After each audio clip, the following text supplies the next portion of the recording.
That's the story of Black history. Boom. Oh, hi. I'm just writing the theme song to Black History Month. Sadly enough, it's gonna come out at the end of the month, but I got some bomb lyrics here. There's rapping and R&B and rock and roll because black people invented rock and roll, even though we don't really listen to rock and roll, but I know I do.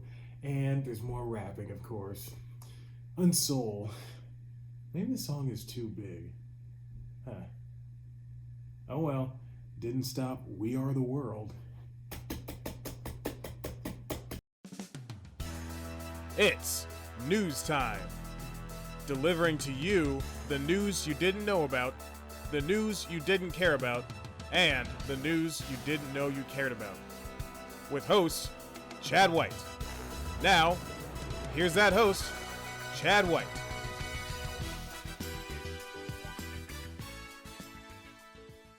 Welcome back to News Time. I'm your host, Chad White, and this is the Black History news that you didn't know about. It's Black History Month. You know what that means. This is the month when a bunch of entertainment news that happens to pertain to black people gets announced. It already started on the 1st. There's a Wakanda-based series headed to Disney Plus, which I'm sure will solve the diversity issues both in Disney's casting process as well as the people working behind the scenes on the show. Yep, it'll all be solved. This episode could be about a litany of things, including the movies that are usually released at this point if there were no pandemic, but all the movies that would be considered Black History movies aren't really released now. They're put out earlier in the winter in order to be Academy Award contenders. And if that sounds bad, it's because it is. Black people can't even get a movie made unless we resort to movies about slavery or how we actually invented something and not that guy, or pulling ourselves up by the bootstraps. Hey, but we got a superhero movie where we did all those things. Solved. As a side note, movies released in January and February conventionally aren't expected to do well. These are called dump months, and we'll get into them a little bit later in a different episode. Just let me write it down. Dump months. Dump months. Dump months. Should not have written it down like that. Truth be told, Black History Month, as with all other diverse days, like it's such as Latino Heritage Month and Women's History Month, and the week leading up to my birthday that's always overtaken by a celebrity dying or gay rights, these months and days should be celebrated year-round, as to my birthday. And that's why we're here to discuss shows that do treat Black History Month as Black History Year. Take Blackish. Over the course of 22 to 24 episodes a season, Blackish manages to teach as much as it makes you laugh. Some of that teaching leads to unwarranted preaching, but that's neither here nor there. In the same vein, the spinoff Mixed-ish does much of the same thing, except in the past. This time from the view of a young woman. It's funny and endearing and not at all like the first spinoff Grownish. The less said about that show, the better. Yes, I've staked my claim in the Grownish and Mixed-ish universe.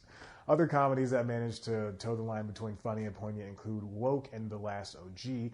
Their aims are to teach how mostly white society afflicts change in the world that also shared by people of color. In the case of Woke, it tackles the aftermath of a cartoonist profiling and subsequent breakdown.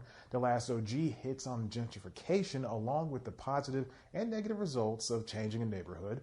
On the other side of traditional storytelling, we have shows like a Black Lady Sketch Show and Random Acts of Flyness. Both take surreal views of the black experience in relation to the world around them and put them into sketch comedy.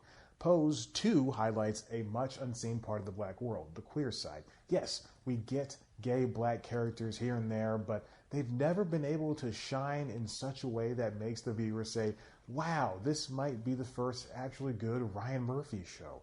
Of course, there's Bob Hart's Abishola, which is probably my favorite half hour since Blackish. It's a story you've seen time and time after time.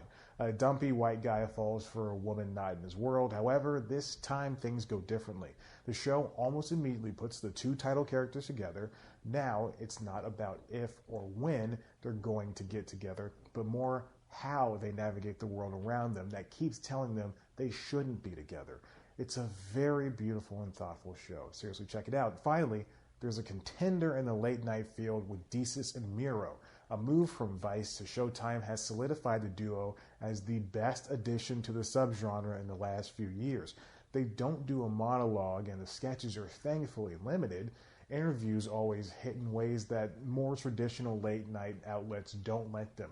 It's not to say one way is better than the other, but it's always fun to see Ethan Hawke do the whole suit and tie routine on broadcast, but let his hair down for Showtime. So there you have it, shows that exemplify Black history and popular television comedy culture without selling the story of struggle or slavery or being put down. And hey, maybe this will become the new norm. Oh no, I've started to sound like a cable news pundit. Oh my God, quick. Subscribe and check out one of our other videos before it gets too worse. Head to the website, cpluscomedy.com, where you can see me talk to other famous comedians that are really, really good, I promise. Follow us on Instagram and Twitter at cpluscomedy. Follow me on Instagram and Twitter at ChadBlackWhite. Like us on Facebook. Listen to the Constitutional Podcast, wherever you get your podcast. And oh God, the cable news pundits are coming for me.